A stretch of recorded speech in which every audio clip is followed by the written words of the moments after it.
કેશોદમાં હોળી રસિયા ફૂલફાગનો ભવ્ય મહોત્સવ, વૈષ્ણવ ભક્તોમાં છવાયો કૃષ્ણમય રંગ.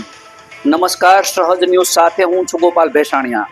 કેશોદ ગોપી ગૌ સેવા ચેરિટેબલ ટ્રસ્ટ દ્વારા આયોજિત હોળી રસિયા ફૂલફાગનો ધાર્મિક સાંસ્કૃતિક મહોત્સવ ફાગણ માસે લોહાણા મહાજનવાડી ખાતે ભવ્ય રીતે ઉજવાયો હતો. ગૌ સેવા, માનવ સેવા એ જ પ્રભુ સેવાના પવિત્ર સંદેશ સાથે યોજાયેલા કાર્યક્રમમાં મોટી સંખ્યામાં વૈષ્ણવ ભક્તો ઉપસ્થિત રહી ભાવભક્તિપૂર્ણ ભાગ લીધો હતો.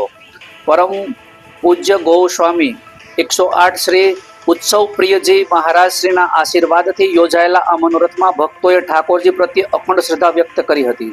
કાર્યક્રમ દરમિયાન શ્રી વલ્લભ પરિવારના રાગી વૈષ્ણવોએ પરંપરાગત હોળી કીર્તનો અને રસિયાઓ રજૂ કરી સમગ્ર વાતાવરણ ભક્તિમય બન્યું હતું.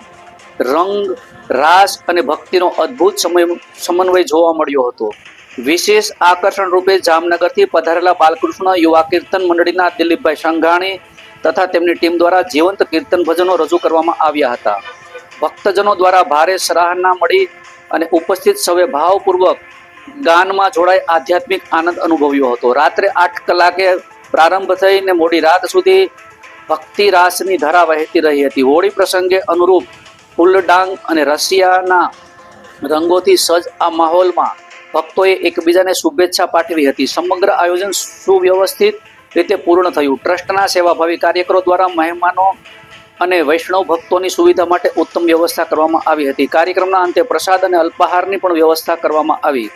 આ પ્રસંગે ટ્રસ્ટના આગેવાનો દ્વારા ગૌ સેવા અને માનવ સેવાના વિવિધ પ્રકલ્પોની માહિતી આપવામાં આવી હતી અને ભવિષ્યમાં પણ આવી ધાર્મિક પ્રવૃત્તિઓ દ્વારા સમાજમાં એકતા, સેવા અને સંસ્કારનો સંદેશ ફેલાવવાનો સંકલ્પ વ્યક્ત કરવામાં આવ્યો હતો. સમગ્ર કાર્યક્રમ ભક્તિમય અને ઉત્સાહપૂર્ણ વાતાવરણમાં સફળતાપૂર્વક પૂર્ણ થયો હતો.